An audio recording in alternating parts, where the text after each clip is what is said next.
Hello everyone, I hope you all are doing well. Welcome or welcome back to my channel. Today I'm going to be talking about books I'm hoping to read this week that are green for the month of March. And I have a couple books picked out here. I have two audiobooks as well that I'm hoping to listen to. Book number one I'm hoping to listen to is None of This Is True by Lisa Jewell. I'm hoping that I can listen to this and just, pass the time while doing other things because audiobooks are becoming my new best friend. And the second book is Tom Lake by Ann Patchett. I don't have physical copies of these. I'm waiting for the paperbacks to come out, but I'm hoping to listen to these two this month, or this week I should say, for green books. I have 4 books here that I'm hoping to read. We'll see if I can read them. This is just 6 books in total to see if I can read them, I guess. But for book number 1, Sorcery of Thorns by Margaret Rogerson. I've heard so many good things about this book. I really don't know much. I think it's something about like a library and like it can kill you in a way. I could be wrong, but I know this is something about a library and I'm set. That's all I need to know. Next book is Half a Soul by Olivia Outwater, which I'm also very excited for this because I've seen so many good recommendations. Mainly one video by Katie's reading. I saw her read this, talk about this, and I am set because she is the go-to girl for fantasy on YouTube. And she said that this book reminds her of Housewarming Castle, which I love the movie and the book of that. My copy is like up there somewhere. I have only the first 2 books. I'm still reading the second book, but like it is one of my favorite series ever. One of my favorite books ever, and so her saying that this kind of gives those vibes, even if it's not the same, like of course I'm gonna have to read it. And bonus, it is this beautiful color of green. So this is the second book I'm hoping to read. I did talk about this is just a different copy that I do want to finish, Persuasion by Jane Austen, and this is just a green cover, so this is gonna make me hopefully do it because I only have like 100 pages or so to finish this. The last book is Fear the Flames by Olivia Rose Darling. This will help. If you've watched any of my videos, you know how I feel about this book and how excited and how much I am anticipating reading this book. But I am so excited to read it, and we will hopefully be able to read these. Like I said, I have 6 books that I'm hoping to kind of tackle, but I don't think that I will be able to read all of them. But I do think that I can at least finish this book and the 2 audiobooks. But these are ones I'm hopeful to read, but we'll see how long this takes me. So I just finished None of This Is True over the weekend. I started Tom Lake yesterday. My thoughts on finishing it, reflecting over the past couple days, I honestly really enjoyed it. I turned my brain off and just enjoy thriller, and it's just kind of a vibe. None of this is true makes me like, okay, then what is true for everything that happens in the book? Like, I don't know if it's referring to like the one side or if it's being like literally none of it is true. And so, or if it's like a play on like, oh, it's a book, it's a fictional book, so literally none of this is true, And so I don't know to me, I'm just like, I want to know, like, what is the true story of like everything that happens with like the Fair family, essentially, is what I want to know. But it's probably a book I will think about for a little bit since I just finished it, but I really enjoyed it. And then, like I said, I just started Tom Lake. I'm only a couple hours into the audiobook. It's like 11 hours. I've never read anything that like involves COVID besides these 2 books, which is kind of interesting that they're both like the green books I'm reading, and it's and they both have like COVID related stuff, not like major, but like kind of like a plot, kind of like a setting for like some parts of the book. I don't believe it's deemed a global pandemic anymore, so it's like to me it's not so stressful reading about it now. I think knowing that like there is like some of the stress and stuff is alleviated. It makes a nice setting to see the characters like at home just listening to their mom recount like her old days, because like to me that's kind of like what COVID felt like for me personally. The time when COVID hit and lockdown was happening, like I spent so much time with my neighbors who are like my best friends and my parents, because like we didn't really go anywhere. We spent so much time outside and it was just really nice. So like thinking about that in that summer of like 2020. Like, I know it was like really stressful for a lot of people, but I got to spend so much time with my family and so much time with like my neighbors who are, like I said, my best friends. And it was just really nice because there was nothing to do, you know? There was not much we could do. So we just stayed home and we talked and we reminisced and talked about future. And so this book is just giving me all those happy feelings, especially like hearing, you know, Meryl Streep being the mom, like telling her life story. I'm just really enjoying it. So like I said, I'm only a couple hours in. I think I'm only like 2 to 3 at most hours in because I've been listening to it this morning, but it's been a good time.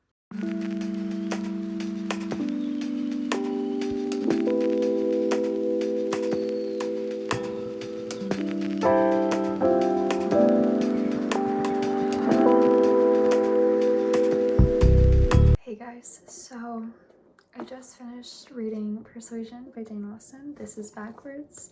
I just finished reading Persuasion by Jane Austen. This is the second book I've read by her. I know she only has like 7-ish, I believe. But because I've read Pride and Prejudice. I've read excerpts from Emma. I have not read the whole thing front to back. But, so I just finished Persuasion. I believe it's the 7th today. And it's so good. I love the way Jane Austen writes. She has like a blueprint, at least from this book and Pride and Prejudice. They seem very similar to me in a way where there's like tension, yearning, and it's like obvious, but like at the same time not. I adore Jane Austen, and I think it's so amazing that like 200 years later, so many people just love her work and love her romance and that it's still applicable. Like there's so many quotes in here, especially towards the end, that are just like heart-wrenching, and it's just so good.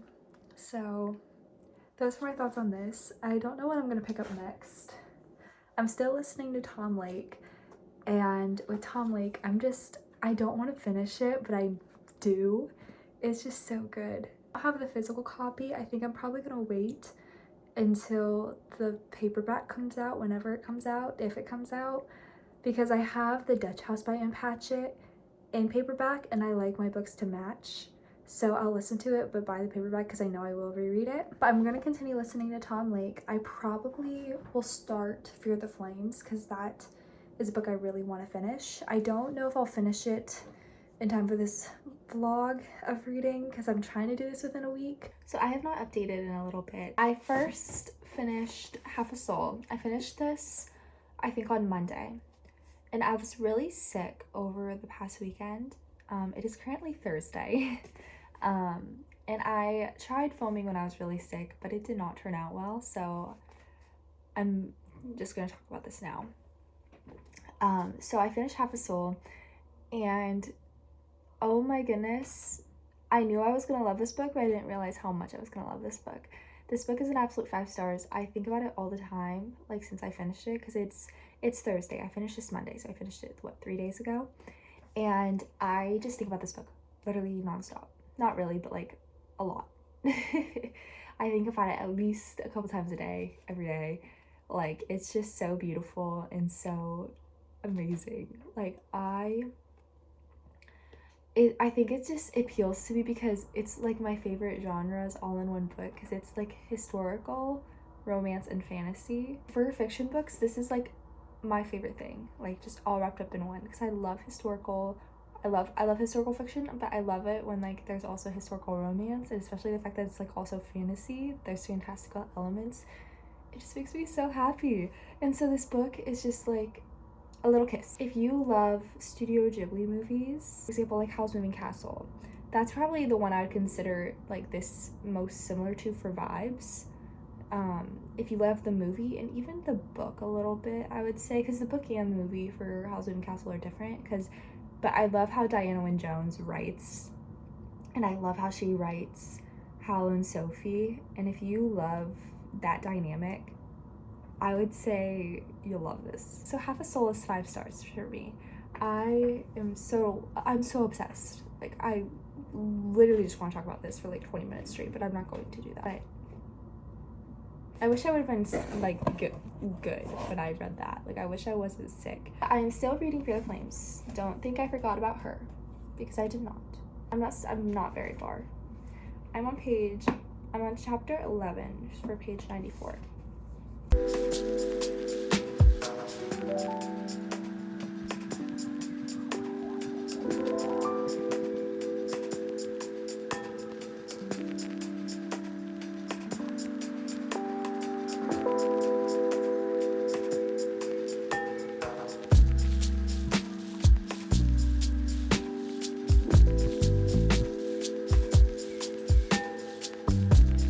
Okay, hello. So we're gonna finally close this video. So it is April 2nd today. This video I started filming like a month ago, and I was gonna upload it for St. Patrick's Day. My last clip for the outro and like my last clips of me talking about Fear the Flames was not working, and I'm just going to talk about the books in a whole and close out. I don't know why my voice, I feel like I'm losing my voice a little bit, so I'm sorry. So I read 5-ish books, I think, this month for this. First listen to None of This Is True. I read Persuasion, I read Half a Soul, and then I read Fear the Flames, which Half a Soul is by Olivia Atwater, this is by Jane Austen, and this is by Olivia Rose Darling. Oh, there's a blue jay outside my window. And then I also listened to Tom Lake, but I did not finish it. I finished it in a separate video. So that is what I have read this week-ish, month type vlog, I guess. I mean, it was only like 2 weeks that I filmed for this. It's just, obviously, it's been like a month. First to talk about None of This Is True. I believe I already rated this, but I would say it's a solid 4-star. If you're going to read it in some way, shape, or form, I would definitely recommend listening to it because it is just so fun with all the voice actors and it makes it more interesting. Like if you want to buy the copy and read along with it while listening to it, go ahead. But like if you're going to do anything, I really recommend listening to it if you're able to, if you have the means to, because it was so fun.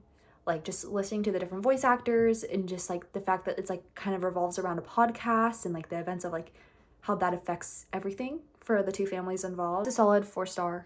Please listen to it if you can. If you like thrillers, listen to it. And then next, I finished Persuasion because I had started this, I believe like in the beginning of February is when I started this. So I finished that in this video because it is green. And I love this book. I want to say that, I do love it. I love Jane Austen. I love her writing. I think if you like Pride and Prejudice, but you kind of like want, I don't know if I would say this seems more adult, but it just seems more individual focused to me. Like there is still involvement of like friends and family, but to me, this just feels more like focus on being an adult. I don't know how else to explain it. That's just the vibe I got while reading it. You could get completely different vibes, but to me, this just felt more like mature. I don't know if it's because our main girl is like older. I don't know why I can't remember her name, so sorry. But that's just what this reminds me of. But to me, this was probably like a solid 3.5. I don't think I'd rate it any higher than that because I don't really think about it much. I'll try to reread this at some point and maybe I'll feel differently about it, but just reading it the first time, that's kind of how I felt about it. Next I read Half a Soul. I don't have my copy on me because I do own it, but my one friend is borrowing it because I loved it so much and so I recommended it to her and so she's borrowing it. But Half a Soul is just so amazing. I don't know how I feel because like right off the bat I'm like, oh, it should be 5 stars. Even thinking about it, I'm like, this should be 5 stars. But the thing is, like, I don't really think about it much. I mean, I do to the sense of like when I think about books, I think about it, but like sometimes when I have 5-star reads, it's like literally all I can think about for like days on end, weeks on end. And like I don't have that feeling with it, but it did give me 5-star feeling. So I'm like, I don't know if it's just like a 4.5 to 5 or like I just don't know how I feel about it, but I really did enjoy it. I would recommend it. I think personally I would rate it 5-star just because I did have so much fun reading it. Part of me is like, oh, because like there's like one thing towards the end where I'm like, it kind of like, just like how it was worded kind of made me feel, but like at the same time, I felt like it was valid and I really enjoyed it. So I would say it's a 5-star. I'm going to say it's a 5-star because I really enjoyed it. But how many times can I say 5 stars? Moving on. I did listen to Tom Lake, and I love Tom Lake so much, but I'm not going to talk about it more than that. I'm just going to say I enjoyed it so much. I think everyone and their mother should listen to it. It is such a phenomenal book, and I want to buy the paperback the second it comes out. Finally, I read Fear the Flames, and for a debut novel, and especially like an indie version, I really thought this was fun. I don't want to talk negatively about it because I've said it before, I have followed like Olivia while watching her write this, and I just loved that perspective so much of like being able to see her just strive to write it, sharing little snips and pieces, and then finally like revealing the cover and like the characters' names, the fan art, the commissioned art, and everything like that. And so I have so much love and affection for this book. I'm so excited to read the traditionally published version of this. Like, I cannot wait. I'm so excited. I think it's just going to be such a fun time. And I'm excited to see how it improves because I love this book. I thought it was so fun. But the tension I wanted to be delivered was not there. But I know she's focusing on that in like the newer version. And so it just makes me really, really, really excited to read that. So I'm not going to rate this because I know that it is being traditionally published and I want to read that version. At least a couple more new scenes, I think, and stuff like that. So I'm really excited for that. I know like once it is available for pre-order, I will pre-order it and I will probably read it in a different video because I really enjoyed this. I thought it was so fun. And so I'm excited to see how much more improves in the new version. Those are the books I listened to and read in March and for this video. So thank you so much for watching. I love you all so much. For everyone who does tune in, thank you. I just hope you all have a wonderful day, a wonderful life, and I will see you next time. Thank you.